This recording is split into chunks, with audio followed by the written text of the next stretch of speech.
Yusuf. I was born in Colombia. Um, I came to Vancouver 8 years ago. When I was a child, I was very happy boy. Like we like to enjoy life a lot, play outside a lot, and sometimes we go with the grandma. We go to the church. Her church was very quiet church in terms of imagine, no imagine, nothing like that in the church. Well, my mom, she basically followed Catholic. Yeah, but like I was saying, my grandma, she followed evangelical religion. My mom followed Catholic. With my mom, we go to Catholic church, but with my grandma, we go to evangelic church. And make difference in between the Catholic church, they praise the Trinity, but evangelic church, there's only one God, right? So when I was 9 to 10, I started doing the catechesis, they say, to becoming a Catholic, and they take you to shore and they put some water on you, which is in this day you becoming Catholic, right?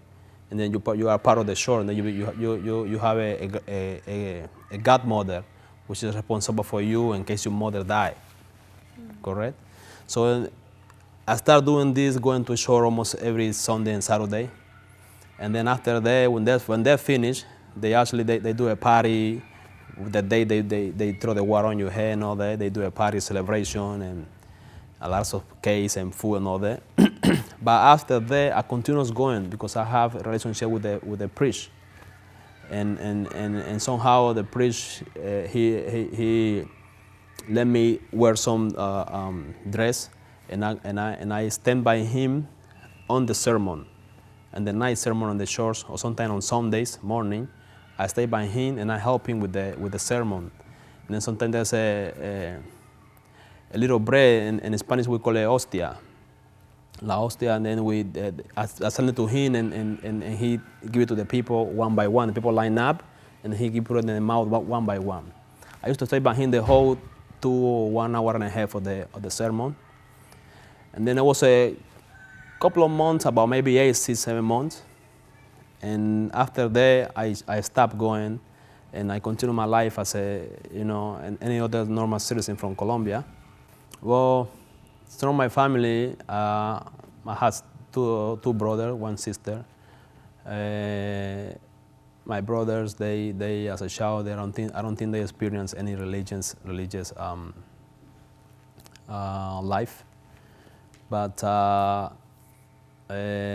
one of them right now, he actually like Islam. He actually, I think he already converted to Islam. But I don't have much contact with them because I stopped seeing them since, I believe, 16 years ago. So I haven't seen them since then, but we contact by phone and things like that, right? My sister, she passed away when she was about 17. My father, I didn't grow up with my father. My father, he was never there, but he was in a different country. I contact with him, but I never seen him since I was 9. So, but my mother, she always there, and she also passed away when I was 17. Then about a few months, 3, 4 months after that, I was sitting by my neighborhood, because in my neighborhood there's a lot of Muslims, at least maybe 10 Muslims who live there. One of the center used to be by my house, but I never went there. I always see that they have a gathering, and they have, like, some people, they go out there and they say, oh, we eat with the Muslim, and they give us food and this and that, right? And also, it's always be they have that beer, the thing that we do, Allahu Akbar and all that, right? And people like it. I like it. I wanted to have one too. Everybody in the neighborhood, they want to have those things. But in reality, I never got one. And after my mom died, 4 months after, there was a brother. His name is Justo. So his name in Islam is Adel, right now. And he said, he was sitting by us. We was talking with my friends, and I was saying that I wanted to go to the United States, that I need to learn English, that I need to go to the United States. So he told me, why don't you come to our center? I teach you English for free. He told me. I said, okay, that's that. If it's like that for free, I go and learn. Why not? So we set up a day, and okay. So then I started believing, because of this, I started believing that this is what Allah wanted from me, because I didn't look for this; it came to me, right? So then he took me to the center, and then there was two classes. There was an English class and there was an Islamic class. So I went to the English class for a couple of days, but about maybe the second days, I switched. I switched to Islamic class. I just sit there and start listening. And then about the fifth time that I went, the 5th time that I went, I started asking questions to them. And then they become more serious, and then I take the Bible, and then we have argument, like real good arguments. I was starting asking all kinds of questions. Why do I have to change my Bible, and why do I have to believe in Muhammad Prophet? And so it's a lot of answer, and a lot of, especially with the Trinity, that was really, really, really good, convinced, for me, the oneness of the one God. Having my period, remember of my grandma, how she believed in God, So for about 6 months, I continue going to the center. And then this 6 months, I'm not Muslim yet, but I already feel a part of them. And they already welcome me, like I'm a Muslim. And there was actually 4 more friends of me. We used to go to the same class of Islam, to listen to the same Islam. And they didn't convert, and they didn't have no intention to convert. I guess the Muslim, they can see that they're not actually inside what's going on in the moment. They're not really questioning, they're not really paying attention. They just go because of the flow, I guess. They want to follow the flow. But I was very intense. I was asking questions, and I was the one who responded, and I was the ones who write anything or whatever, right? And alhamdulillah, I actually started, having that was the time of the Karbala, Arba'in. Ammar ibn Yasir, for instance, if you hear about his life, you will hear his mother, she became a Muslim. She became a Muslim because she was the daughter who the father swore to God he won't kill. Correct? So these type of things really make you think. For instance, how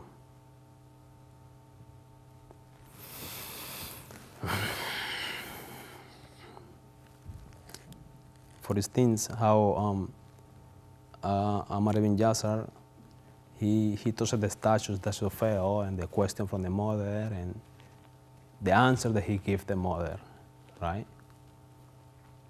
So alhamdulillah, right? So those things are really true. Bilal,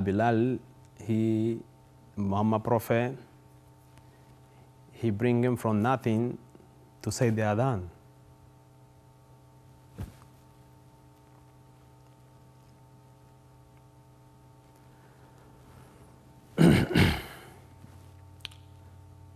So there are things that really touches you, right? Really convinces you from the inside. This is something you should follow. This is something you should go to. For me, it's like God wants me to be in this religion. For me, it's like Allah subhanahu wa ta'ala has called me. They have a center. It was like a house, right? I think two-floor house, and then in the top floor they had the little carpet in the living room, and there was like a masjid for them, right? For us. And then there is a brother who went to Iran when he was young. He went there for like about, I think, nine years. He became chair. So that day he came to the country, and then that day they said, well, we're going to let him take your shahada, and alhamdulillah, I think it was the the first night of Ashura. I think it was the first night of Ashura. In the afternoon, they take Shahada. I take Shahada. Alhamdulillah. So when I came to Vancouver, I was living in Houston, Texas. I used to go to mass there, but I don't know, somehow I never found a Shia community, but they do have. They do have. After I was here, I actually get to get in touch with some brother in Houston. So in Houston, I used to go with the Sunni brothers, actually Colombian brothers. I think they was in prison and they become a Muslim while they in prison and jail. So when they come out, I met them and they are already Muslim and they used to have an apartment there. And we used to go and I used to pray with them. I used to pray with them and share with them. But I never say I'm Shia or nothing like that.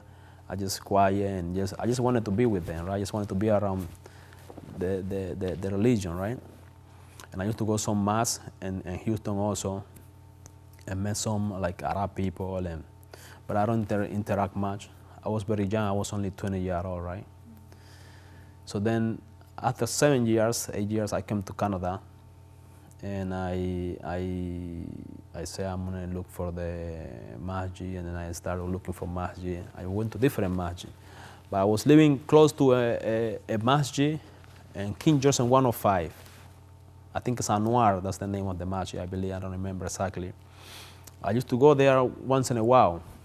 One of the nights I was going there, I saw a muhajiba coming into across the street building.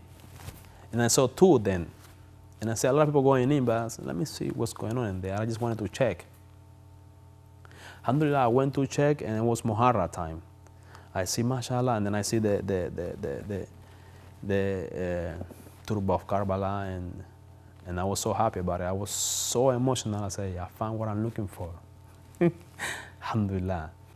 So for me, I did take Islam very fast in the beginning of converting. I take everything very fast.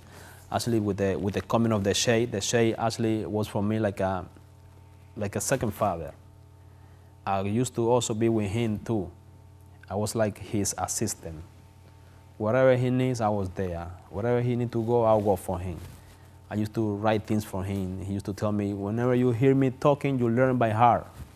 Whatever speech that I give, you learn it by heart. He used to tell me, mashallah, I remember all these things.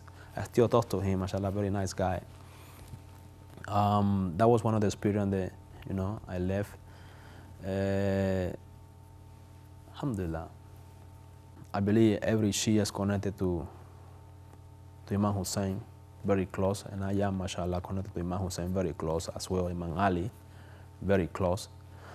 But I really like the life of Imam Zainul Abidin. I read about him and his du'as, the way he performed his life, the way he was so much in sujood. It really touches me, this part of the Imams. It's really touching me that he'd bite what you call it? He buy a slave just to teach in Islam, just to send them out and spread Islam. It's really, for me, it's really taken care, I really like this channel at Dubai TV. When I hear about it, I used to watch Dubai TV almost every day. There was no other material from me and the time to learn Islam but Dubai TV. I used to learn Dubai TV every day. In the beginning, when I used to learn Dubai TV, I didn't eat no meat for 3 months because there was a speech that I hear that they were saying that they don't make your stomach how you say, a graveyard, right? Am I saying right? A graveyard, like a cemetery, of animal, right? So I wanted to be away from eating meat. For 3 months I took it. So I just, alhamdulillah, it was very, Dubai TV is really, how you say, benefit. don't go with the flow, first of all. They try to be more curious and understanding. For instance, there are some people out there that they might want to know about Islam, but just because they hear whatever's going on with the media, they stop themselves from seek about knowing Islam or something like that, or from asking a question a friend that they have, or they want to be away from them or things like that, right? So just tell them not to be afraid, just come and approach them. Just come and ask questions, come to any mosque, to any center, and ask the question they want to ask, and go to online and really try to identify the lines they're going to get the knowledge from. Because not every knowledge of Islam and there is true. Now we have Islam and we have everybody's Muslim, but in the reality, not everything is true. There are a true and there are a false. So just to be careful and try to find the right, inshallah, knowledge. When I come to Islam, we all the same city, there was no Arab people, there was no other people involved, but our own people from their own city, correct? So there is no discrimination there, first of all. Second of all, when I come to other countries, no, alhamdulillah, I thank Allah subhanahu wa ta'ala because I hear some of the things from some other people that they have some bad experience. I thank Allah subhanahu wa ta'ala because everywhere I go, mashallah, I've been welcome, alhamdulillah. Especially with the Iraqi community here in Vancouver, alhamdulillah, I pray for them, mashallah, Allah subhanahu wa ta'ala grant them paradise, inshallah, for the efforts that they do. Yeah, for me, alhamdulillah, everything's well. So when I became a Muslim, I used to read the Quran every night before I go to bed, every single night, never miss it. So I used to read a lot of Surah Baqarah, Surah 2 from the Quran. And the beginning of the chapter really touches me. Every time I read it, even now, it still really touches me because in the chapter, Allah subhanahu wa ta'ala talks about those who believe, those who believe in an unseen, they do the salat, and they pay the zakat. So the unseen is something that makes me really wonder. Now this day, for example, on those times, the unseen for me was first Allah and the resurrection day and everything that we cannot see within us, which is in us, right? It's between us, but we cannot see them, like the soul. We cannot see the soul, but it's there, right? All these things Allah subhanahu wa ta'ala created, correct? But then now, my Islam, mashallah, is updated more and more. So now, mashallah, we have more knowledge for Imam Mahdi.